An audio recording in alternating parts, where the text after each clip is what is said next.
My dad helps but not that much because he feels it's our responsibility, which I agree but still sucks.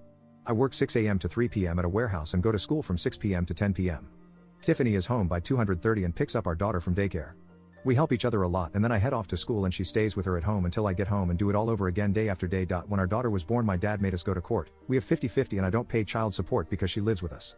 Because I work full time, I can get healthcare for my daughter and myself, and that sucks. It costs me $300 a month and daycare is $400 a week. Literally, Tiffany works just so we can pay for daycare and I pay for everything else. When we are short for cash, my dad will help. Because he sees we are trying. My dad has been our rock.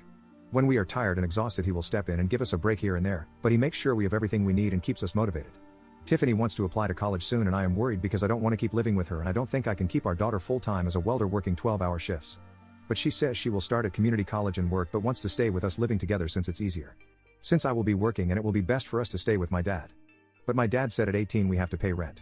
She doesn't mind, but I don't want to keep living with her because we aren't together. I am unsure how to tell her this. My dad thinks she should stay with us as long as she is a full-time student to finish her degree because I'm already getting my career. I just feel that all this is unfair because the burden is on me. I guess I am ranting because I am scared and unsure of what all this means. Tiff and my dad went to the school and were able to get her enrolled in college courses because of her grades. She won't graduate high school way too fast, but she will have enough to finish high school hours by next December, so 6 months early.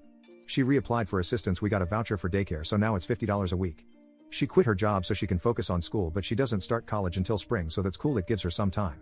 She still wants to be a nurse, so that's cool too. I got a new job that pays more as a forklift operator and will give me an internship for welding, which I won't be able to start until November or December until I finish my classes, and then I have to do a 2-month internship, but they are paying me really good.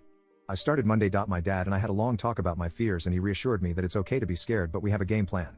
He is fixing up the basement to make 2 bedrooms and a living room, like a little apartment, because he said Tiff and I will need space as we grow. He wants me to buy the house when I am 18 like he did with his parents, and he will help me pay it as long as Tiff gets to stay until she finishes college and let her make her own choice. We all agreed this is the best option and we are all really much happier now. I guess I just needed to let it out. Tiff and I are great. While being parents is hard, but it's been good now that we feel a bit more secure. My mom and Tiff's parents still haven't spoken to us because we aren't married. Which does make me sad, but it's okay. We have my dad. Tiff's grandparents bought her a car and said that's all they can do for her and not to contact them again until we are married. The car needs some work, but I'm going to pay for it to fix it up.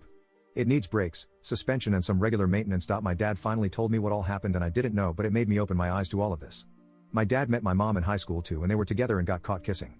Since my mom's family are Baptist, they forced my dad to marry her. I didn't know in Missouri parents can marry their kids at 15, which is why my dad has been so protective. They were going to marry Tiff and I because she was pregnant, and when my dad stepped in they couldn't do it. My mom and Tiff's dad went and got a license for us and were going to marry us in their church. I guess I wouldn't have minded marrying Tiff, but I would rather do it later. But yeah, that's why they aren't talking to us. My dad did say if that happened he would help us get it annulled, but we have no intentions of speaking to them right now.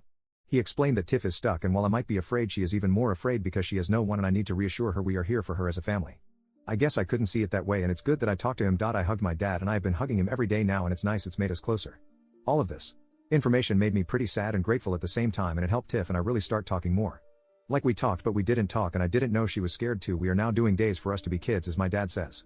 So we both hang out with our friends who still talk to us at least once a week, and Tiff and I do a lot of stuff on the weekends now that she doesn't work. Like taking Jelly to the park and going for walks, and we did a pumpkin patch. Jelly seems to be happier too and Tiff doesn't seem as tired anymore.